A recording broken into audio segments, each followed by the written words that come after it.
उत्तराखंड में इस वर्ष मानसून के दौरान आई प्राकृतिक आपदाओं से हुई भारी क्षति का जायजा लेने के लिए आज अंतर मंत्रालय केंद्रीय टीम राज्य में पहुंच गई।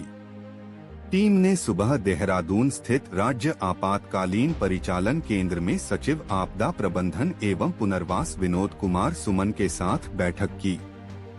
इस बैठक में सचिव ने आपदा से हुई क्षति का विस्तृत प्रस्तुतिकरण टीम को दिया और अब तक की स्थिति की जानकारी साझा की।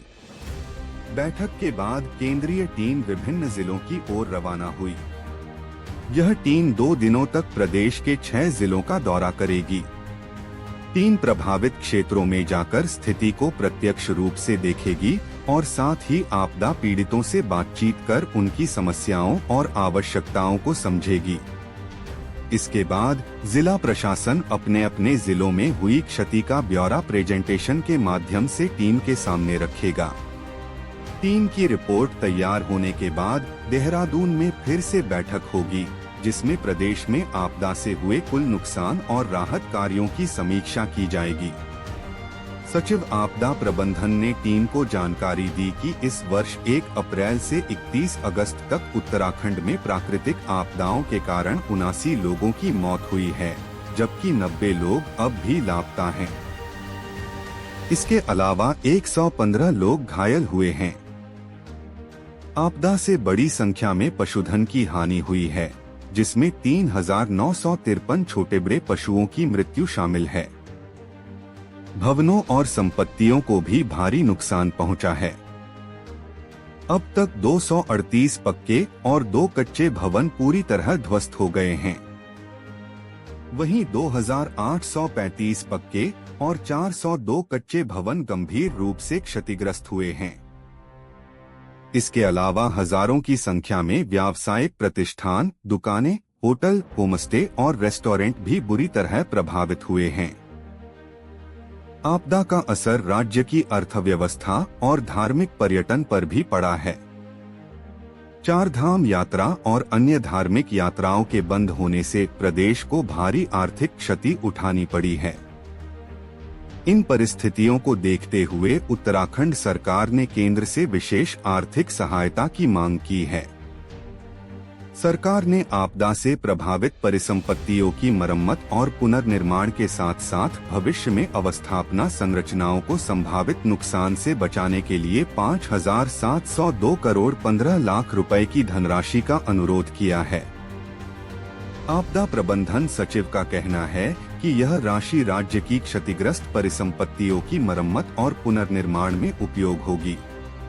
साथ ही सार्वजनिक परिसंपत्तियों, मार्गों और आबादी वाले क्षेत्रों की सुरक्षा सुनिश्चित करने में भी सहायक होगी। उन्होंने कहा कि यदि समय पर केंद्र की ओर से सहायता उपलब्ध हो जाती है तो प्रदेश में आपदाओं के प्रभाव को न्यूनतम करने और बड़ी क्षति से बचाने में मदद मिलेगी।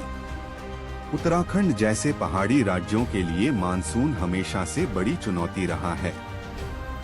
भूस्खलन, बाढ़ और बादल फटने जैसी घटनाएं यहां आम हो चुकी हैं।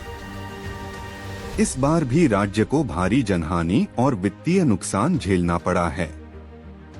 अब उम्मीद है कि केंद्र सरकार से मिलने वाली मदद से न सिर्फ क्षति की भरपाई होगी बल्कि भविष्य के लिए भी राज्य की आपदा प्रबंधन क्षमता मजबूत होगी। देखिए, टोटल हानि जो है वो आपदा से टोटल हानि जो भारत सरकार को हम लोगों ने विवरण भेजा है, उसमें हम लोगों ने जो लॉस हुआ है उसको भी शामिल किया है।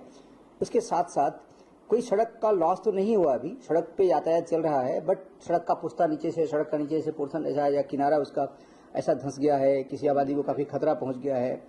वो सब मिला के हम लोगों ने 5700 करोड़ रुपए का जो प्रस्ताव भारत सरकार को भेजा है। हमारे प्रस्ताव के क्रम में भारत सरकार ने एक IMCT टीम का गठन किया है, जिसमें विभिन्न मंत्रालयों के लोग हैं। वो टीम आई है। टीम के साथ सुबह हमारी बैठक हुई है।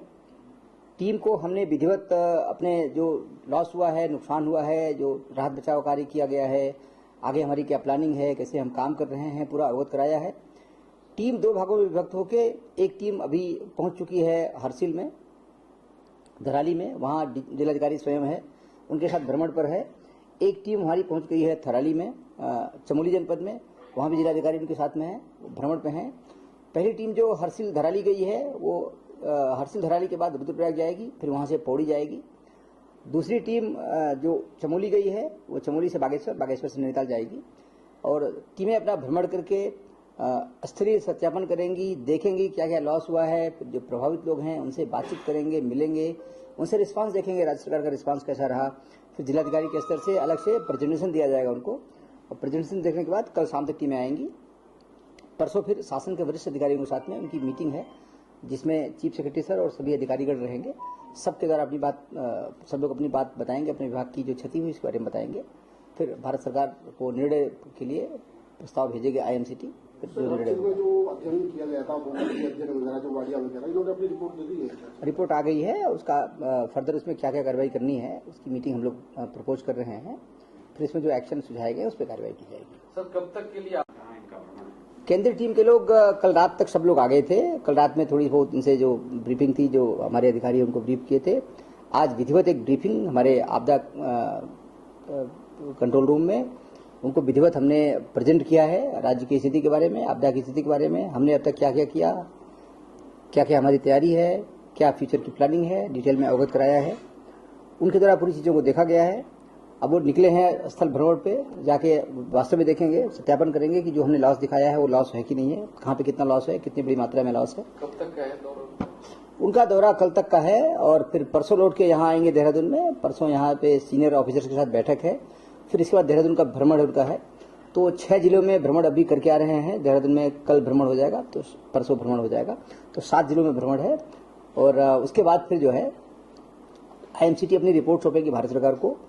उसके उपरांत एक कार्रवाई होती है पोस्ट डिजास्टर नीड असेसमेंट की, उसका प्रस्ताव भी भारत सरकार को चला गया है। भारत सरकार उसका भी बहुत जल्दी नोटिफिकेशन जारी करेगी और उसके लिए अलग से टीमें आएंगी। वो ये समिति ये बताएगी जो IMCT आई है कि कितना नुकसान हुआ है कि नहीं हुआ है। दूसरी टीम बताएगी कितना पैसा दिया जाना है इनको नुकसान के बदले। तो वो टीम एकदम से इससे अलग होगी टीम, फिर टीम जो बताएगी फिर उसके अनुसार भारत सरकार का पैसा देने पर विचार। कब तक उस टीम के आने की संभावना? हमने रिक्वेस्ट कर लिया है और हमको आश्वासन मिला है कि बहुत जल्दी हम टीम भेजेंगे। इस टीम में और उस टीम के काम में क्या फर्क है?